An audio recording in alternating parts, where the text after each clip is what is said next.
तो आप सबको पता होगा कि क्रिकेट एक ऐसा स्पोर्ट है जो शुरू हुआ यूके में एंड फिर बाद में वो फैल गया उसे कॉलोनीज़ में, तो इंडिया में, साउथ अफ्रीका में, न्यूजीलैंड में, सब जगह पे।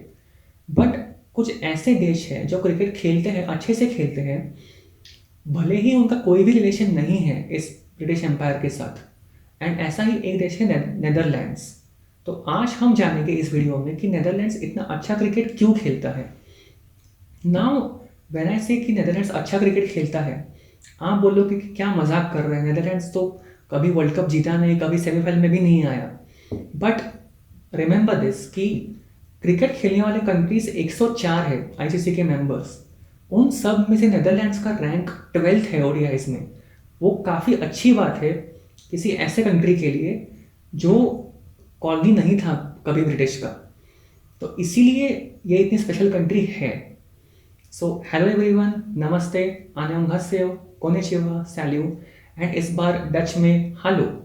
Welcome to our channel Indica Central. यहाँ पे हम जानेंगे वर्ल्ड हिस्ट्री और करंट अफेयर्स हमारे भारत देश के पर्सपेक्टिव से। तो सबसे पहले हम देखते हैं कि करंट आईसीसी के रैंकिंग्स क्या है ओडीआईज के।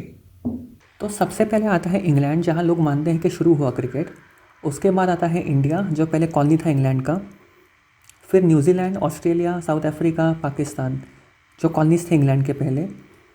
फिर बांग्लादेश, जो पार्ट था पाकिस्तान का, which was a colony of England. Then Sri Lanka, जो भी कॉलोनी था इंग्लैंड का। Then West Indies. ये एक ग्रुप ऑफ नेशंस है जो पहले कॉलोनीज थे इंग्लैंड के। फिर रैंक 10 पे आता है अफ़गानिस्तान। ये नहीं था कॉलोनी इंग्लैंड का, बट जो क्रिकेटर्स हैं अफ़गानिस्तान के, उन्होंने क्रिकेट सीखा है फ्रॉम पाकिस्तान, जहाँ पे वो रहते थे एज पाकिस्तानी रेफ्यूजीज़। तो काफ़ी अच्छे संबंध थे अफ़गानिस्तान पाकिस्तान के पहले। फिर आता है आयरलैंड, जो कॉलोनी था इंग्लैंड का पहले। फिर नेदरलैंड्स एट नंबर 12th। अभी ये कभी नहीं था इंग्लैंड का colony, in fact they were themselves a colonial power, and इन्होंने खुद कॉलोनाइज करके रखा था काफ़ी देशों को, इंक्लूडिंग इंडोनेशिया। फिर 13वें नंबर पे जिम्बाब्वे, जो कॉलोनी था पहले इंग्लैंड का। फिर 14वें नंबर पे ओमान। जो ओमनीज क्रिकेटर्स हैं वो आते हैं साउथ एशिया से, पाकिस्तान से, इंडिया से, जो कॉलोनीज थे पहले इंग्लैंड के। फिर स्कॉटलैंड, जो एक पार्ट है खुद यूके का। फिर 16 नंबर पे यूएई, सेम एज ओमान, जो क्रिकेटर्स हैं यूएई के, वो आते हैं इंडिया पाकिस्तान से, जो कॉलोनीज थे इंग्लैंड के। फिर नेपाल। नेपाल भी कभी कॉलोनी नहीं था इंग्लैंड का, बट नेपाल और इंडिया के बहुत अच्छे क्लोज रिलेशंस थे और अभी भी हैं, एंड इन्होंने क्रिकेट सीखा है इंडियंस से। फिर नामीबिया। नामीबिया पार्ट था साउथ अफ्रीका का, which was a colony of England. Then United States at number 19। Now ये इंटरेस्टिंग केस है, ये कॉलोनी था पहले इंग्लैंड का, बट जो 8 क्रिकेटर्स हैं यूएस के, वो आते हैं मेनली साउथ एशिया से, जो कॉलोनीज थे पहले इंग्लैंड के। एंड नंबर 20 पे पापुआ न्यू गिनी, जो पहले पार्ट था ऑस्ट्रेलिया का, which was a colony of England. तो अभी हम ये जानते हैं कि नेदरलैंड्स में क्रिकेट आया कहाँ से। तो हम जाते हैं पहले 16th सेंचुरी में, 17th सेंचुरी में। तो तभी एंग्लो डच ट्रेड, मतलब इंग्लैंड और नेदरलैंड्स का ट्रेड जो था, वो काफ़ी हद तक सिग्निफिकेंट था क्रिकेट को वहाँ पे लाने के लिए। Again this was a time when Britain did not have too many colonies, मतलब इनके इतनी कॉलोनीज थे नहीं। इनफैक्ट अगर आप देखोगे तो उनके सबसे बड़े कॉलोनीज जो थे वो तभी अमेरिका में थे, यूएस, कनाडा। एंड जो वो देश थे वहाँ पे भी प्रसिद्ध था क्रिकेट। इनफैक्ट जो सबसे पहले राष्ट्रपति थे अमेरिका के, जॉर्ज वॉशिंगटन, वो खुद भी खेलते थे क्रिकेट। तो इसके बाद जब नेपोलियनिक वॉर्स हुए 19th सेंचुरी में, तभी भी इंग्लैंड और नेदरलैंड्स एलाइज थे। तो जब भी इंग्लैंड के सैनिक आते थे नेदरलैंड्स में, तो वो खेलते थे ये गेम क्रिकेट, एंड उसके साथ बढ़ गई उसकी पॉपुलैरिटी इस कंट्री में। बट इसके बाद क्या हुआ, at the end of the 19th century, मतलब 1900 सेंचुरी के एंड में, साउथ अफ्रीका में बोर वॉर्स हुए।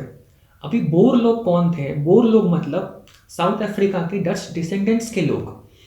अभी ब्रिटिशर्स का पॉलिसी था कि बोर लोगों को कैप्चर करके उनको बंद करना, उनको लेके जाना कॉन्सेंट्रेशन कैंप्स में, जैसे हिटलर करता था ज्यूस के साथ। So all this was very frowned upon. जो डच लोग थे उनको पसंद नहीं आया ये सब, एंड उन्होंने बॉयकॉट कर दिया ये गेम।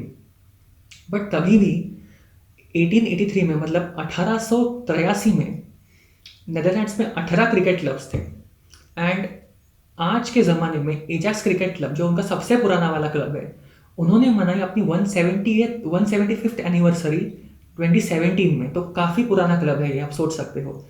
आज की तारीख में वहाँ पे कुछ 50 क्लब्स हैं अप्रॉक्सीमेटली। बट इसके बाद क्या हुआ कि 1958 में कॉनिंग नेदरलैंड्स क्रिकेट बोर्ड की स्थापना हुई एंड 1966 में उनको आईसीसी की मेंबरशिप मिली as an associate. So Netherland ने तभी से बहुत कुछ कारनामे किए हैं वर्ल्ड क्रिकेट में। जो दो मुझे पर्सनली सबसे ज़्यादा याद है, एक तो था 2009 के वर्ल्ड टी20 का ओपनिंग मैच अगेंस्ट इंग्लैंड, जहाँ पे जीत गई नेदरलैंड्स वो मैच, एंड वो वर्ल्ड कप इंग्लैंड में ही था। सो काफ़ी ह्यूमिलेटिंग था वो इंग्लैंड के लिए वो मैच हारना। Second was against England once again in the 2011 world cup in India. So तभी नेदरलैंड्स काफ़ी क्लोज आई थी वो मैच जीतने में, बट जीती नहीं। एंड पर्सनली स्पीकिंग मुझे बहुत अच्छा लगता है जब भी वो टीम खेलती है ओडीआई क्रिकेट। ना आज के ज़माने में नेदरलैंड्स में कुछ 6,500 क्रिकेटर्स हैं अप्रॉक्सीमेटली, बट इसके साथ वहाँ पे कुछ 12 लाख फुटबॉलर्स हैं। तो मतलब आप सोच सकते हो कि फुटबॉल बहुत ज़्यादा पॉपुलर है, सिर्फ नेदरलैंड्स में नहीं बट पूरे दुनिया में, एंड इनफैक्ट वहाँ पे सबसे ज़्यादा पॉपुलर स्पोर्ट फुटबॉल ही है। सो क्रिकेट का जो पॉपुलैरिटी है वो काफ़ी हद तक कम हो चुका है अभी, बट खुशी की बात ये है कि वो धीरे धीरे बढ़ रहा है वहाँ पे। So one problem is still there, that is कि जो गेम है वो काफ़ी हद तक अननोन है लोगों में। तो जैसे इंडिया में भी कुछ लोग विंटर ओलंपिक्स में कुछ गेम्स खेलते हैं, बट आपको शायद पता नहीं होंगे वो लोग कौन है। तो कुछ वैसी हालत है वहाँ पे क्रिकेटर्स की अभी। तो अगर हम रीजंस देखेंगे अभी कि वो गेम इतना पॉपुलर क्यों है अभी भी नेदरलैंड्स में, तो सबसे पहले तो है historical reasons, because the game is well preserved over there. अभी पहले के ज़माने में क्रिकेट प्लेइंग नेशंस काफ़ी कम थे और वो यूरोप में ही सीमित थे।